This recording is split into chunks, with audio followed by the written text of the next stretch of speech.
Perkenalkan, nama saya Mumtazul Fikri Aulia dari Prodi PAI. Perkenalkan, nama saya Windasari, Prodi Ekonomi Syariah. Perkenalkan, saya Kurniatul Jannah dari Prodi Pendidikan Agama Islam. Perkenalkan, nama saya Alisa Eka Putri dari Prodi Ekonomi Syariah. Di sini saya akan menjelaskan pengertian kalimat efektif. Kalimat efektif adalah kalimat yang mudah dipahami oleh orang lain dengan tepat. Kalimat yang dimaksud bisa dalam bentuk lisan ataupun tulisan. Maksudnya, sebuah kalimat efektif itu tidak membuat pembaca atau pendengar kebingungan. Pesan yang diucapkan atau pesan yang ditangkap oleh pembaca dan pendengar sama dengan maksud penulis. Lantas, apa pentingnya kita belajar tentang kalimat efektif ini? Tujuannya agar kalian bisa menulis atau berbicara kepada orang lain dengan tepat, sehingga tidak menimbulkan kebingungan atau keraguan orang lain. Ciri-ciri kalimat efektif yang pertama adalah kesepadan struktur. Kalimat efektif harus memiliki kesepadan struktur yang lengkap, minimal dengan unsur subjek dan predikat. Kesepadan struktur memastikan kalimat memiliki makna yang jelas. Ciri-ciri kalimat efektif yang kedua adalah kehematan kata.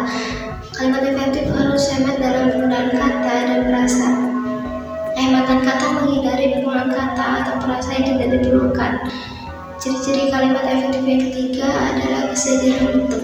Kesederhanaan bentuk adalah berisi dengan tata bahasa yang memastikan bahwa elemen-elemen dalam sebuah kalimat seperti kata, frasa, atau klausa memiliki pola atau bentuk yang sama. Baiklah, masuk ke pembahasan yang ciri-ciri kalimat efektif yang keempat adalah ketegasan makna. Ketegasan makna adalah prinsip dalam kalimat efektif yang menekankan pada kejelasan dan ketidakambiguan makna kalimat. Hal ini dapat dicapai dengan menonjolkan gagasan utama yang ingin disampaikan, sehingga pembaca atau pendengar dapat memahami pesan dengan tepat. Cara untuk mencapai ketegasan makna yaitu meliputi meletakkan kata kunci di awal kalimat. Contohnya, tujuan seminar ini adalah mengedukasi audiens. Yang kedua itu mengurutkan kata secara bertahap. Contoh, bukan 100, 1000, atau sejuta, tetapi berjuta-juta rupiah telah digelontorkan. Dengan demikian, ketegasan makna membantu menyampaikan informasi secara lugas dan jelas. Ciri kalimat efektif yang kelima adalah kelogisan kalimat. Kelogisan kalimat dalam konteks kalimat efektif merujuk pada kualitas kalimat yang logis dan tidak ambigu. Artinya, kalimat harus memiliki struktur yang jelas dan tidak memunculkan kesan yang tidak jelas atau dualisme makna. Beberapa aspek penting dalam kelogisan kalimat efektif adalah yang pertama, subjek dan predikatnya itu jelas. Kalimat itu harus memiliki subjek yang jelas dan predikat yang spesifik. Contoh pada kalimat yang tidak efektif adalah Hyona pergi ke swalayan, kemudian Hyona pergi ke pasar tradisional. Contoh yang kalimat efektif, Hyona pergi ke swalayan, kemudian ke pasar tradisional. Aspek yang kedua adalah tidak ada ganda subjek.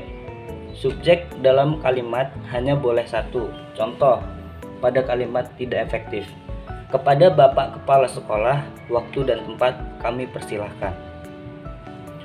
Contoh pada kalimat efektif, Bapak Kepala Sekolah dipersilahkan menyampaikan pidatonya sekarang. Aspek yang ketiga yaitu predikat yang tidak didahului kata yang. Predikat tidak boleh didahului kata yang, karena ini dapat mengaburkan makna subjek. Contoh, anak-anak yang bermain di taman sangat ceria. Itu adalah contoh kalimat yang tidak efektif. Contoh yang kedua yaitu anak-anak bermain di taman sangat ceria. Itu kalimat yang efektif. Dalam contoh pertama, penggunaan yang membuat kalimat terasa lebih rumit dan bisa menimbulkan kebingungan tentang siapa atau apa yang dimaksud. Pada kalimat kedua, penghilangan yang membuat kalimat lebih langsung dan jelas sehingga lebih mudah dipahami.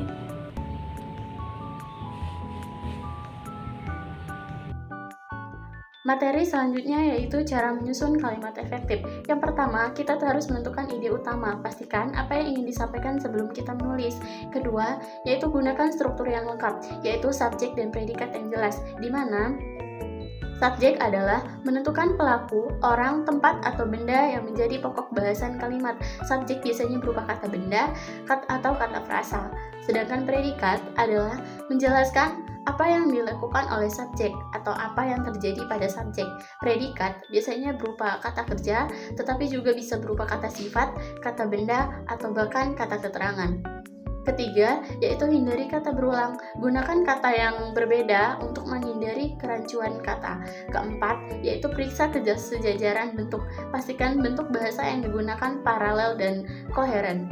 Kelima, yaitu pastikan ketegasan makna. Letakkan subjek sebelum predikat atau gunakan keterangan di awal kalimat jika perlu untuk penegasan.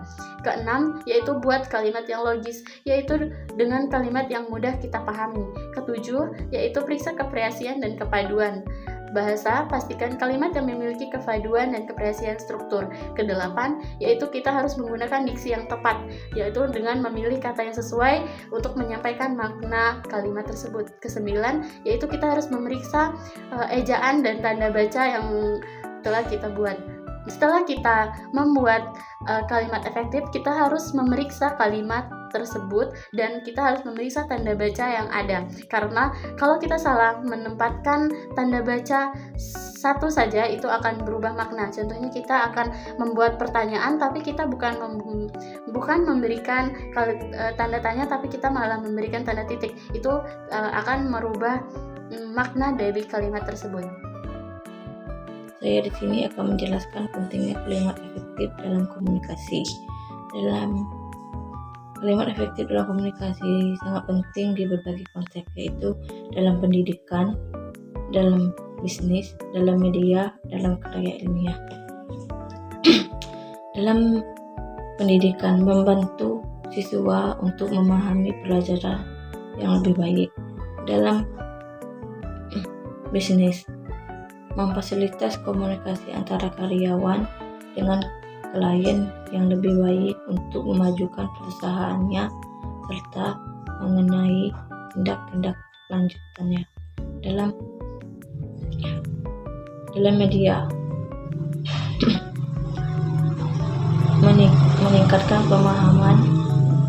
meningkatkan pemahaman pembaca mengenai informasi yang disampaikan.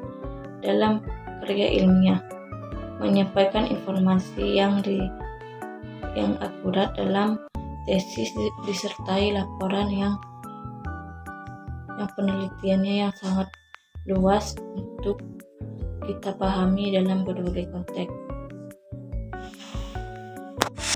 Yaitu selanjutnya ada kesimpulan.